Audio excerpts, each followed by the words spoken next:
right next door. But if you're an ATSSB with us, your clinician today is a prolific educator and performer in the Houston area, and he also works for 4C Piano. Please help me welcome Mr. John Rice.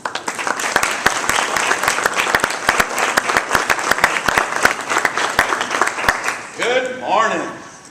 Good morning. Isn't it great to start your day drumming? Isn't it great to inflict that? I mean, do that for your friends? At full volume while you're warming up. It's good. Welcome to the clinic. This is my 4th year to do this.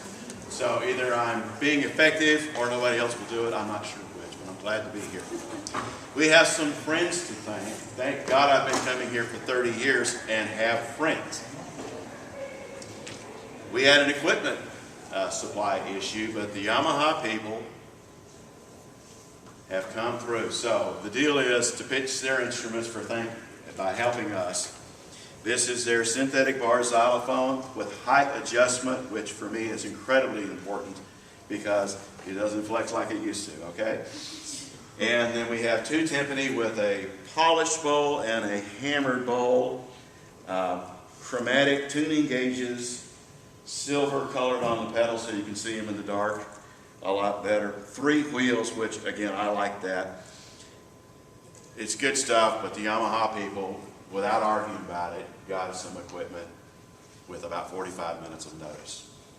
So I deeply appreciate their service, and it would mean a lot to them if you stop by to say thank you for helping Rice.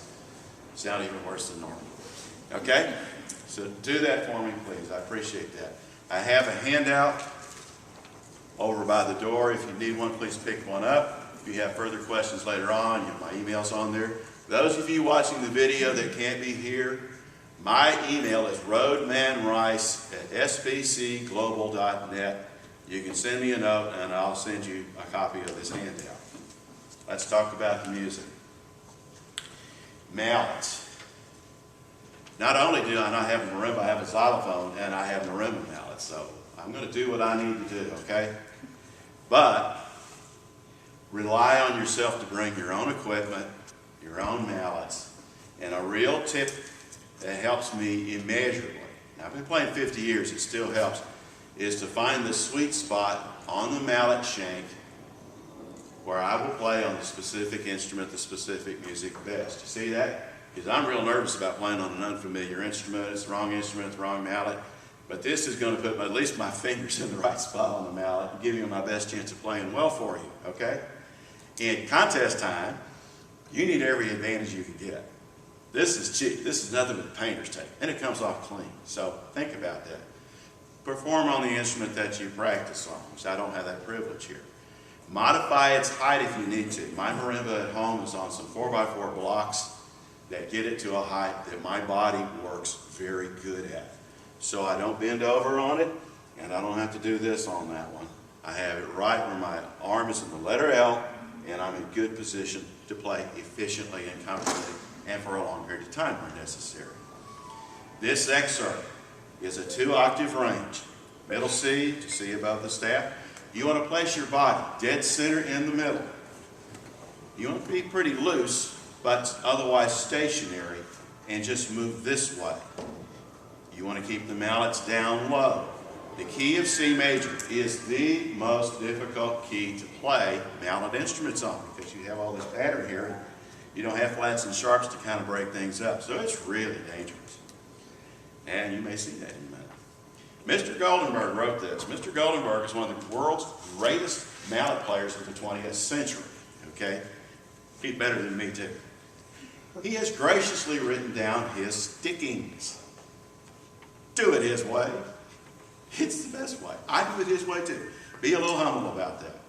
Now, in this excerpt, you have this little lick, da da da da da, that happens over and over again. Most of us in percussion, we see that many lines of notes like that. That must be a flute part. We just don't get that many of them. So to help me, I have highlighted da da da da every time it occurs there. It helps me keep track of where I am in the middle of what to me are millions of notes. And to a flute player, it's just a warm-up exercise. Okay? It's a little hint, it works. And take that copy to your show with you, your presentation. Okay, I cannot tell you how important it is to set your music stand up where you have the best opportunity for success. In rehearsal, I want the middle of my stand right where I can see the stick, the conductor, in the center of my upper peripheral vision. I want to see the music in the center of my vision, and whatever instrument or instruments I'm playing in the bottom of my peripheral vision. I have to use an expanded field of vision. We don't get to hold our instruments the way the woodwind folks and the string folks do. Okay? So we have to use a wider field of vision. The piano people need to do this too. So you want to set your music stand up for a more efficient and successful experience. You start right there and be really picky about it. You'll be amazed how many things you will not do wrong just from that protocol. In rehearsal, in practice, in performance of any kind. Perfect example here.